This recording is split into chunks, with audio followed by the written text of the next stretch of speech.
கடந்த 3 நாட்களுக்கு முன்பாக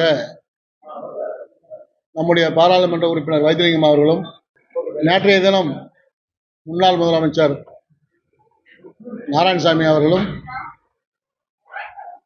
போலி மருந்து தொழிற்சாலை சம்பந்தமாக பல்வேறு சந்தேகங்களை என்னை குறித்து அவதூறாக கூறிக்கொண்டிருக்கிறார்கள்.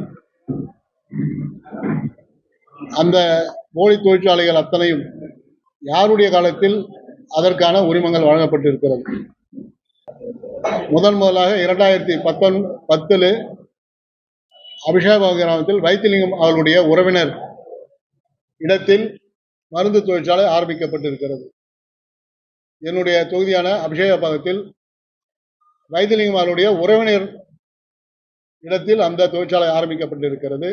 அப்பொழுது அந்த உரிமத்தை வைத்திலிங்கம் அவர்கள் வழங்கியிருக்கின்றார். 2017 ஆண்டு அதன் பிறகு சிபிசிஐடி போலீசாரால் கண்டுபிடிக்கப்பட்ட போலி மருந்து தொழிற்சாலை 20/4/2017 ஆண்டு பாருங்க, எல்லாம் தெளிவா பாருங்க. 2004/2017 ஆண்டு நம்முடைய நாராயணசாமி அவர்கள் முதலமைச்சராக இருந்தபொழுது, சட்டப்பேரவைத் தலைவராக வைத்திலிங்கம் அவர்கள் இருந்தபொழுது இந்த கம்பெனிக்கெல்லாம் அனுமதி வழங்கப்பட்டிருக்கிறது. அதற்கான ஆதாரங்கள் இதோ. 20/4/2017 20/4/2017 ஆண்டு திருமோனைப்பாளையத்தில் உள்ள அந்த கையகப்படுத்தப்பட்ட போதை மருந்து பொருட்கள் அன்றைய முதலமைச்சர் நாராயணசாமி அவர்களாலும் அன்றைய சட்டப்பேரவைத் தலைவர் வைத்திலிங்கம் அவர்களாலும் இந்த உரிமங்கள் வழங்கப்பட்டிருக்கிறது. அதனுடைய பங்குதாராக வைத்திலிங்கமுடைய உறவினர் அபிஷேகம் கிராமத்திலே இருந்திருக்கின்றார். சென்ற இதில் அந்த ஆட்சியில் நாராயணசாமி சொல்றாரு, 6 பேர் அரெஸ்ட் பண்ணாங்க. 6 பேரை இந்த போலி மருந்து சம்பந்தமா ஒரு 15-20 நாட்களுக்கு முன்பாக அரெஸ்ட் பண்ணாங்க.